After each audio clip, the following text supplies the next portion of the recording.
Guys, welcome to SEDA College Online one more time. I'm really glad that I'm here with you. For those of you who were not here for our last class, my name is Dimitra. I will be teaching the upper intermediate course, and it's really great to have you here. It's a great day today. I hope everyone's fine.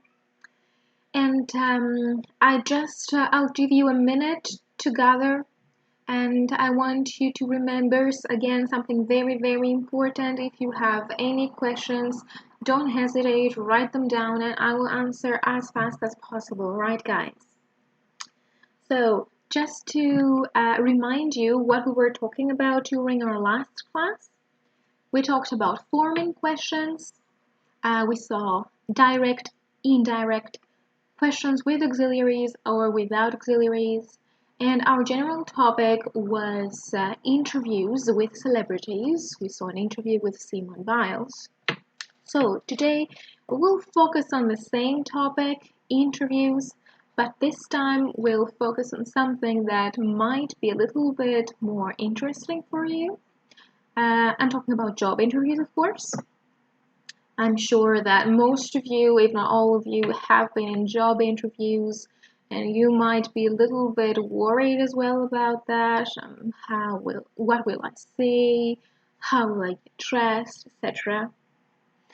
So what we're going to do today is we're going to focus on some very common questions. For example, a common question is, tell me a little bit about yourself. Okay, it might seem easy to answer, but it might be harder than you think. What are your biggest strengths is another one. And of course, what are your biggest weaknesses? And again, here it is a good idea to start thinking about your answers. Maybe have a scripted answer more or less, because it can really help you. Another common question is, where do you see yourself in 5 years?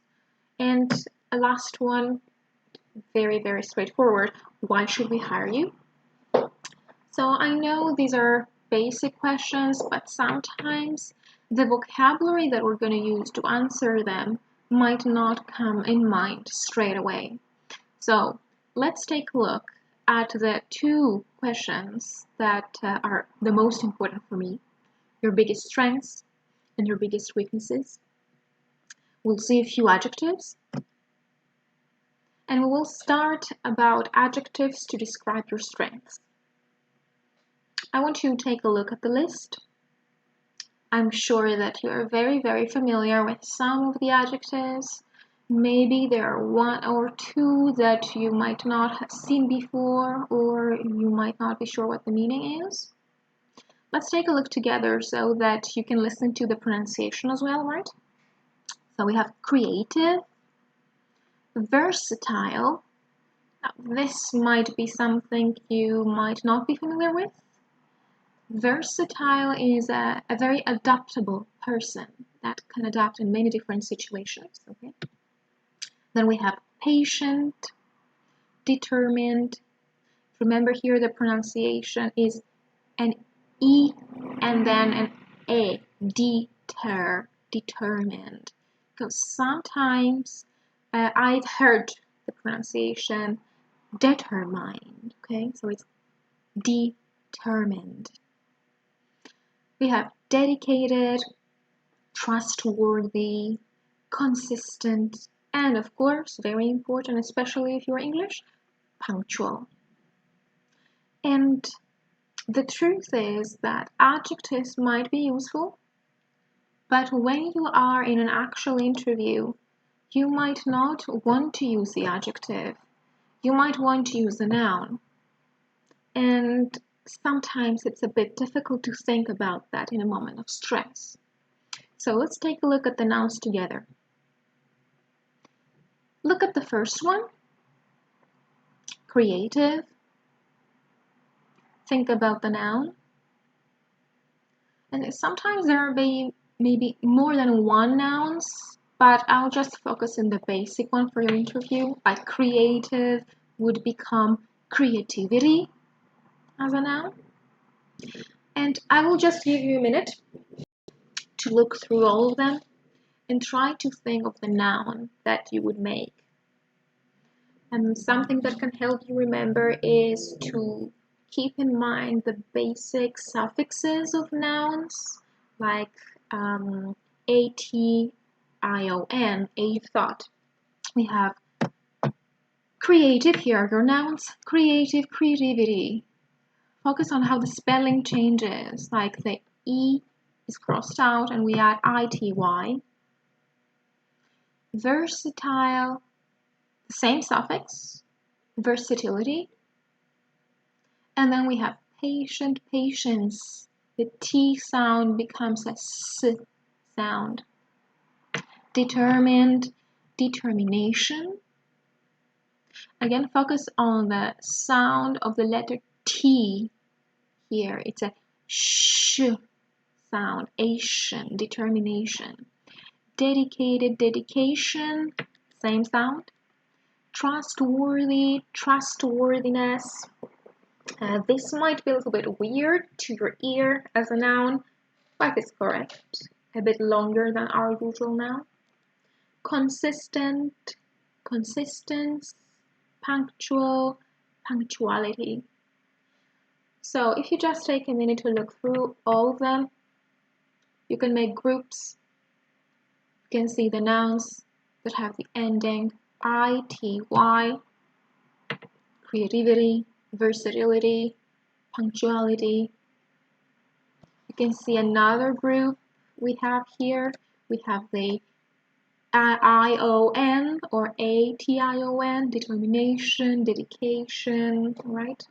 We have the N's, like impatience, consistence.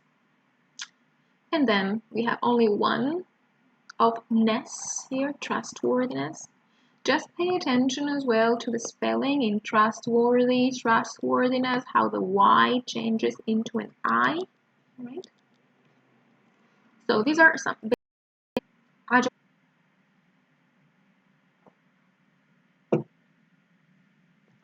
Some of them, again, might be, you might not be very familiar with, and I will pronounce them again once for you. Impatient, the opposite of what we saw before. Just pay attention to the prefix, the negative prefix is im, I-M, not in. Not confident, persistent, blunt. I'm not sure if we're familiar with the word blunt. Someone who says what they think, very, very straightforward. They're not very diplomatic. Okay? Impulsive, not spontaneous, and indecisive. So you see we have impulsive, which can be seen as a weakness.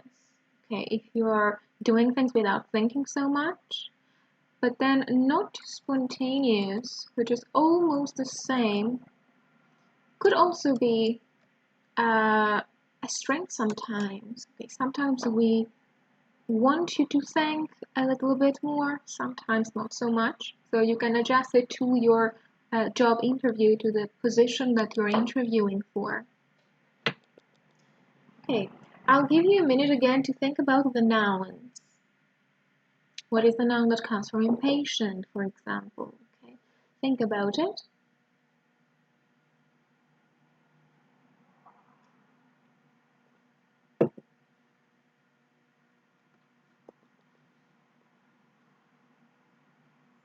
So, as we saw before, patient, patience, the same thing here. Impatient, impatience. Just a note on the word stress. Do you think that we stress the word on im or on pay, patience? Sometimes it can be, we have ambiguous answers here. So the correct stress is the same as the positive word, pay. Patient, impatience. Patience, impatience. Okay. Then we have Confident, confidence. Persistent, persistence. You see, all the words are in the same group. They have the same suffix. Blunt, bluntness.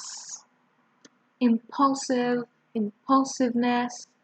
Indecisive, indecisiveness, another group. And then we have spontaneous. I'm not sure if you are very familiar with a noun here. It might be difficult to think about it on the spot, like spontaneity. But it's a really nice noun to use in an interview. And I just have a few notes for you about the vocabulary in case there is something that you're not sure about. Just take a quick look. So versatile means adaptable. You have some synonyms for trustworthy. You can also use the word reliable or reliability as a noun. Consistent, okay, it's a very good It's a very good characteristic. It means that you're a stable worker without ups and downs. Dedicated, devoted, blunt, very straightforward. And now let's move on to the next slide. Don't forget to justify your answers when you are in an interview. Very important. It doesn't really matter to me if you tell me I am a very, very consistent person. I want to hear why.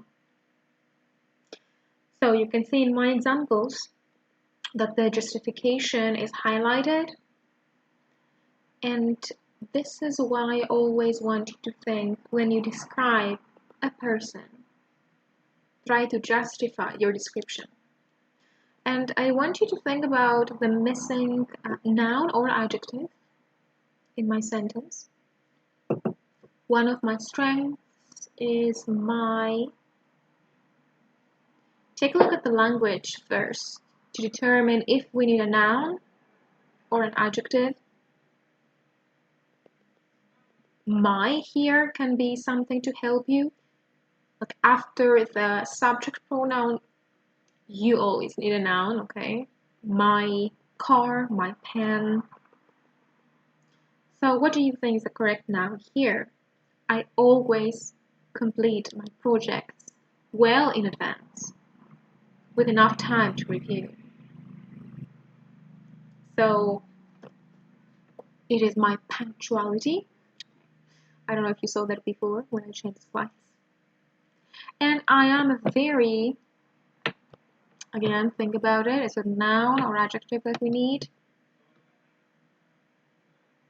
We describe a person, so we need an adjective. Okay. Think about which one. That is why I can work well in teams and provide my help when needed. I don't know if that helps you. I am a very patient person, all right? And I want to practice on your own a little bit as well. So I want you to think one strength and one weakness about you, right? And try to write one sentence, like my examples, stating your strength and then justifying it, and then stating your weakness and justifying it. I'll give you a minute, and I'll go back to the slide with my examples to help you a little bit. And try to do that, follow my tip.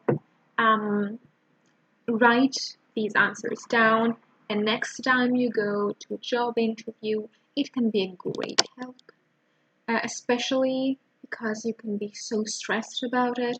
It's good to have some specific answers in mind, okay? It makes you feel more comfortable, more confident about yourselves. And in the end, it can help you get the job.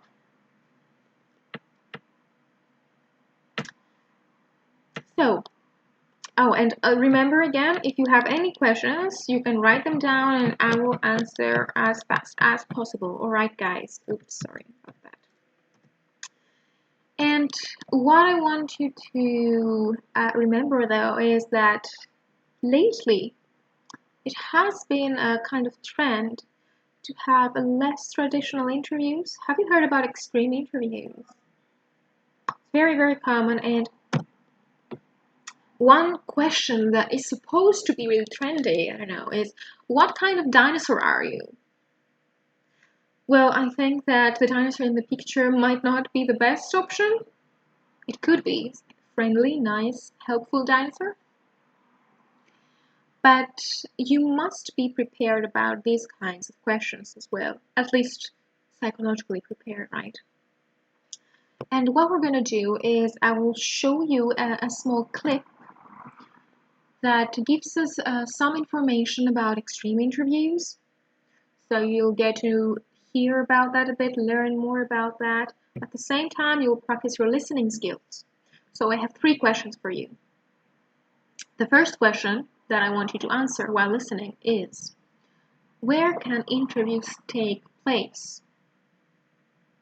Remember that you can underline keywords. Well, not underline exactly, but keep in mind where we want places. The second question is, what is an example of a creative question that you can be asked? I just want one example. And for the third one, what kind of questions can you diplomatically avoid answering? Not all questions should be answered, okay? So, get your pens, pencils, papers, notebooks, and if you're ready, we will start listening, alright guys? And we will listen twice, so don't worry if you don't get something the first time. We have one more time to go. Let's start.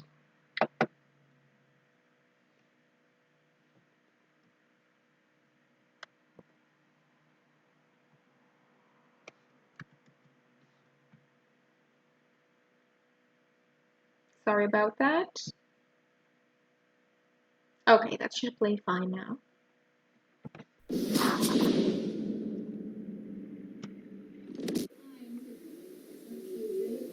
Going in for a job interview? Get ready, they may no longer be quite what you expect. These days, it's not just about skills. Companies are also looking for people who are a cultural fit. That's why they're interviewing applicants on outdoor walks, at coffee shops, on video and Twitter, and even at bars and cocktail parties. Sometimes they're shaking things up in smaller ways, like sitting next to the candidate instead of across a desk, or they're asking job seekers to dress more casually. The questions are also more creative. An employer could throw a question at you like, what's the definition of working too hard? Your answer should really match up with the culture of the organization. Another question you might get asked is, persuade me to move to your city. Really what the employer is doing is seeing how you can make a pitch. Here's a pretty common question. Tell me about yourself. Well, I was born in the Bay Area. I went to school there. But a job interview isn't really the right place for me to talk about how much I like hiking or what my favorite dog is. It's not the answer that employers are looking for when they ask the tell me about yourself question. What they really want to know is, what qualifies Tiffany for this position? Here are some other interview no-nos. Playing with your hair, slouching, not smiling, crossing your arms, texting, avoiding eye contact, showing up in your prom dress because you were told to wear your best outfit. And here are some questions you should never hear from a recruiter. Anything that's not what we call a BFOQ, a bona fide occupational qualification, is really not supposed to be asked in a job interview. You have to be wary of questions like, how old are you? Are you married? Do you have young children? Or you might be asked them in subtle ways. Is that your engagement ring? Well, how are you going to answer that? Oh, I'm so glad you like my ring. I really love it too. You don't have to answer whether it's your engagement ring or not. It's a tough job market out there. But as long as you've researched the company you're applying to, practiced your interview techniques, and taken a deep breath, chances are you'll be fine. Alright, so that was the first time, and now I will give you a chance to listen a second time. If you didn't catch something, and write down more notes if you can, right?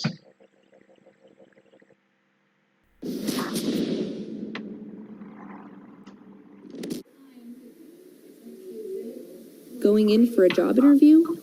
Get ready, they may no longer be quite what you expect. These days, it's not just about skills. Companies are also looking for people who are a cultural fit. That's why they're interviewing applicants on outdoor walks, at coffee shops, on video and Twitter, and even at bars and cocktail parties. Sometimes they're shaking things up in smaller ways, like sitting next to the candidate instead of across a desk, or they're asking job seekers to dress more casually. The questions are also more creative. You know, an employer could throw a question at you like, what's the definition of working too hard? Your answer should really match up with the culture of the organization. Another question you might get asked is, persuade me to move to your city. Really what the employer is doing is seeing how you can make a pitch. Here's a pretty common question. Tell me about yourself. Well, I was born in the Bay Area.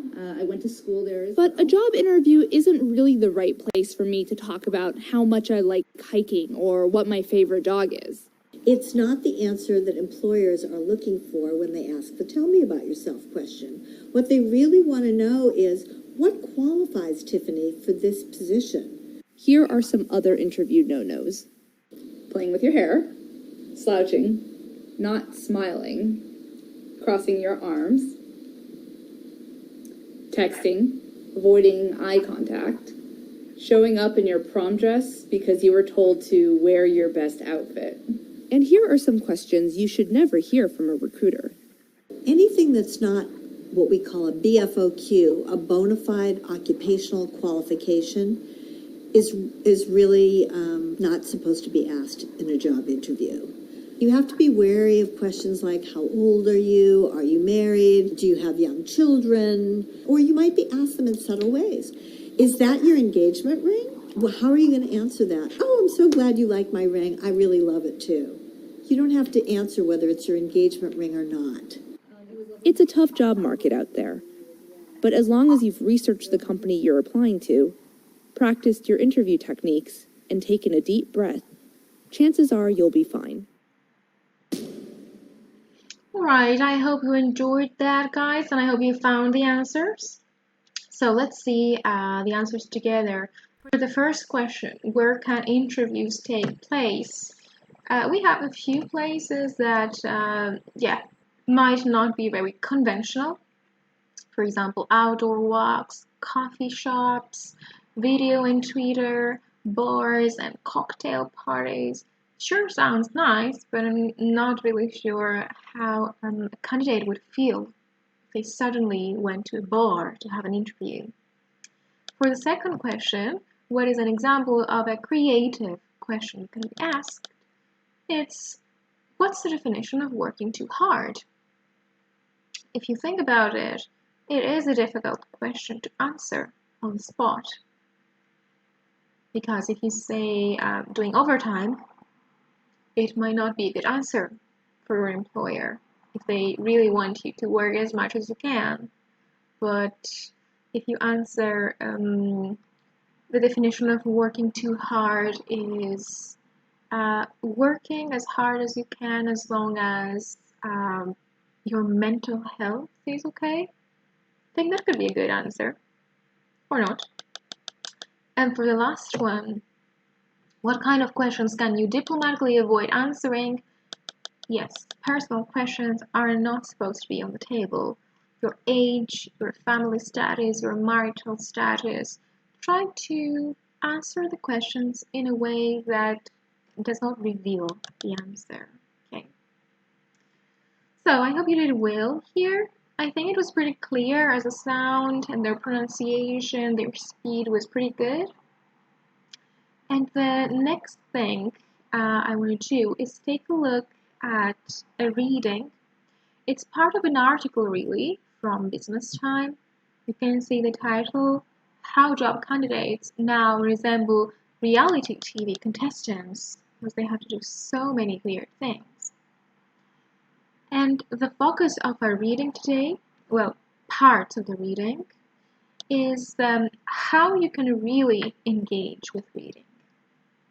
Many times when a student takes a reading, they just expect to do a true or false exercise and answer questions.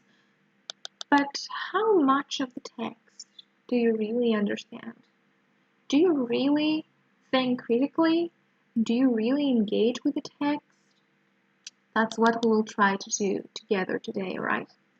And as I said, I only have a few excerpts of the text, but if you want to find the whole article, you can go online. If you type the title, you will find that, okay? So this is how the article starts. A recent Los Angeles Times story explores the trend it refers to as extreme interviewing, in which candidates are subjected to shenanigans that wouldn't seem out of place in a reality TV program like The Apprentice or Survivor. So yeah, it feels kind of a reality TV program sometimes. And I have underlined the word shenanigans here. It's one of my favorite words, actually. It sounds really nice. If you don't know the meaning, a shenanigan is kind of secretive manipulation, which is what of kind the employers do when they suddenly give you a challenge or a challenging question. And we're going to see a few more specific examples of what can employers do? What can they ask candidates to do? College students applying for an internship, for example, with one company were asked to make the case why they should be selected solely via 13 different 140-character messages on Twitter. So Twitter is our means here. That's the interview. You just have 140 characters. And you see I've underlined the phrase make a case. It means to explain something. So you need to explain why you're the best person for the job. And again, remember our focus is to learn how to interact with the text and think critically. Don't just take in the fact that we have interviews through Twitter. Try to think how you feel about it. Would you like something like that? Do you think you will be successful in a Twitter interview? Why do you think this will be challenging for you? Have you ever had that experience? So try to use all your background knowledge and how you feel about it when you read something. It's not just a fact, it's the way you approach it. And in order to engage with the text a little bit more, I want you to think that you are one of these candidates and you are supposed to write a 140-character Twitter, or less, okay, that's the maximum, for your interview. I'll just give you 1 minute and I want you to come up with something about you, like a short description of yourself, some characteristics that you think make you the perfect candidate. And remember that we have 140 characters, which means letters, spaces, commas, full stops, everything counts. Okay. I have also written something. I did it in 1 minute as well. I didn't want to cheat. I will show you what I wrote. Generally remember that 140 characters is kind of 2 short sentences, really short sentences, or 1 medium-sized sentence, so that you know how much you need to write. Try to use a few of the nouns maybe that we learned before, maybe a few adjectives, and it's a good idea to write something that if somebody reads it, they would say, that's an interesting person. I want to see that person.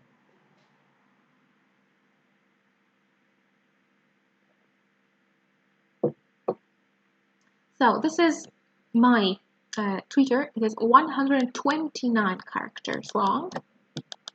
Okay. Tell me on your comments if you think it's a good one. Okay. Being a teacher means forever learning. That's what I do. Learn, teach, and communicate with creativity, dedication, and innovation. I know. What do you think? Do I get the job? I think it's fairly good, but you never know. So that's more or less something that you could have written about your job. Alright, and let's continue engaging with our reading a little bit more. I have one more part of the reading. In some situations, a handful of job candidates are gathered in a bar or restaurant just to see how everyone will react to the tension of facing off against their competition in person. So one more time, I want you to go further than reading a fact. Try to think, how would you react in a situation like that? What would you do? It might be difficult, but judging from your experience, from knowing your personality, you can more or less give an answer. You can use nouns or adjectives that we learned before as well. Do you think that you would just sit in a corner and wait for your turn? Do you think you would talk to the other candidates? So you could say that I would probably be stressed and not talk to anyone. Maybe shy. Some people could have been relaxed, move around freely. Others could be more communicative, talk to their candidates, which are their competition actually. Others could also even be supportive, like try to support and relieve the tension, which I think would have been a really good approach in this case. It would have shown a really good aspect of your personality. And something else that I want to talk about, though, is that apart from companies who have extreme interviews, sometimes it's candidates that go to the extremes. If somebody wants a job too much, they may go to extreme tactics. And believe me, it's not the best things to do, according to the companies and the experts. So this is from a piece from another article. You see, it's from Business News Daily. The title is Companies Reveal Candidates' Extreme Interview Tactics. If you go online, you will find the full article as well. So that's something that they said extreme candidates do. Okay. So staffing services firm Office Team surveyed hiring managers and found that showing up at a business with coffee and donuts, as well as a resume, or offering to work for free are among the actions people are taking to try to land a new job. So, donuts and coffee, it might seem nice, but don't do that. I don't think your employers, well, your future employers, will actually going to appreciate that so much. Another thing that people have done goes even further. Other measures have included mailing a handmade get-well card to a hiring manager who is sick, creating an outline for what the job seeker plans to accomplish in his or her first 6 months of employment, and sending gifts to potential employers. So you might think, I don't know, someone might think that this can land the job, but I don't think it's a good idea, guys, really. So please, please don't be that person when you do interviews, okay? Remember to be natural, not too focused, not too persistent sometimes, okay? So I think my tips could have been some help, and maybe in your next interview you will do better. And just before we finish, I want to recap what we've seen today. We saw adjectives to describe your strengths and weaknesses in a job interview. We did some word formation, which is really important, guys, because sometimes you might know the verb, but you don't know the nouns or the adjectives. And it can really help you in your speaking and writing if you know all the word, the whole word family. Okay. So today we saw how we can form nouns from adjectives. We did a little bit of writing, which is also an important aspect of speaking, okay? Justifying your answers and your descriptions. We did a little bit of listening, writing short answers, focusing on details. And we did reading, focusing on interacting with the text. So yes, it's good to answer true or false questions and to know what the correct answer is, but you don't do that in real life. In real life, you read an article, you collect the information, and you think critically about that. So try to do that, guys. And this was the end of our lesson. I was really glad to be here with you today one more time. And don't forget again, if you have any questions, I will be answering everything. I hope you enjoyed it. And I'll be here. Please be here too next time. Okay. Have a nice day, guys. Bye.